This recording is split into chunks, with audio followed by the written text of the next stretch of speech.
Hai guys, di video kemarin kita sudah membahas sedikit artikel mengenai dua era di Indonesia. Yang pertama era prakolonial di mana munculnya kerajaan-kerajaan di Nusantara, dan yang kedua adalah era kolonial di mana Belanda menguasai dan menjajah penduduk pribumi serta merampas sumber daya di Nusantara.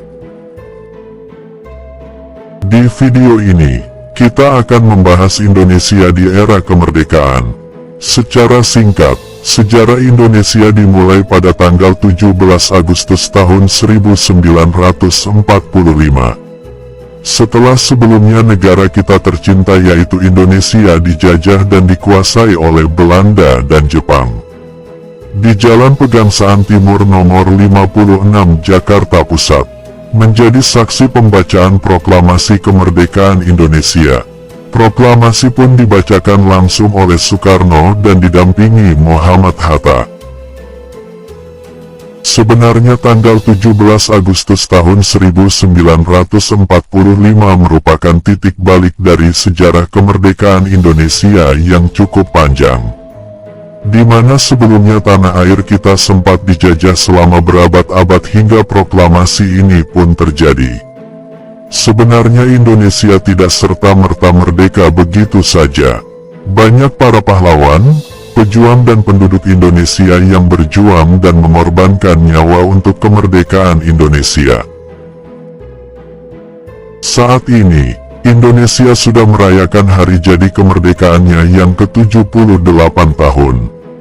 Makna dan arti kemerdekaan tentu sangat besar bagi rakyat dan penduduk Indonesia. Berbagai peristiwa penting pun melatar belakangi kemerdekaan Indonesia itu sendiri. Dimulai dari peristiwa Rengas Dengklok hingga pembacaan teks proklamasi. Kita akan kembali sedikit ke waktu sebelum Indonesia meraih dan mencapai kemerdekaan. Banyak peristiwa penting yang terjadi. Salah satu kalahnya Jepang dari sekutu. Pada tanggal 6 Agustus tahun 1945 kota Hiroshima di Jepang luluh lantak akibat bom atom yang dijatuhkan Amerika Serikat. 3 hari berselang, tepatnya tanggal 9 Agustus tahun 1945, Amerika Serikat kembali menjatuhkan serangan bom atom di kota Nagasaki, Jepang. Kedua bom atom di Hiroshima dan Nagasaki pun menewaskan ratusan ribu orang dan mengakibatkan Jepang kalah telak dan menyerah kepada sekutu dan menjadi penanda berakhirnya Perang Dunia Kedua. Akan tetapi, Jepang berusaha dan menutupi berita kekalahannya dengan sekutu, agar berita itu tidak terdengar oleh rakyat dan bangsa Indonesia. Tapi pada akhirnya para golongan muda mendengar dan mengetahui berita kekalahan Jepang oleh Amerika Serikat. Para golongan muda pun mendesak agar memproklamasikan kemerdekaan Indonesia. Sebenarnya Indonesia di era kemerdekaannya mengalami pro dan kontra menjelang pembacaan proklamasi tersebut. Pro dan kontra pun terjadi di mana golongan tua yang merupakan para anggota PPKI seperti Soekarno-Hatta. Sementara golongan muda diwakili para anggota PETA dan para mahasiswa. Golongan muda menganggap bahwa golongan tua terlalu konservatif. Sultan Syahrir yang termasuk dalam golongan muda merupakan tokoh pertama yang mendesak Soekarno-Hatta untuk melakukan proklamasi. Para golongan muda pun membawa dan mengamankan Soekarno-Hatta ke Rengas Dengklok di Kabupaten Karawang dengan bantuan tentara PETA. Di mana pengamanan Soekarno-Hatta di Rengas Dengklok untuk menjauhkan mereka dari pengaruh Jepang, dan Rengas Dengklok sendiri dipilih karena letaknya yang aman, strategis dan terpencil sehingga tentara PETA bisa mengawasi setiap langkah tentara Jepang.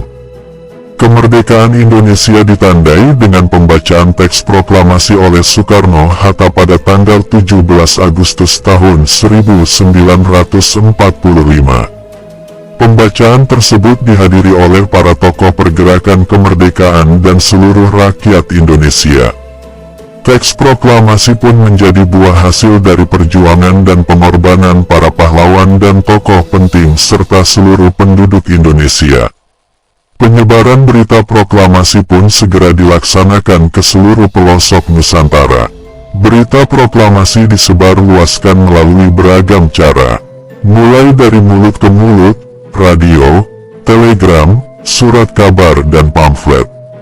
Ada beberapa tokoh yang ditunjuk untuk menyebarkan berita proklamasi antara lain adalah Soekarni, Suparjo, B.M. Dyah, Syahrudin, Ki Hajar Dewantara.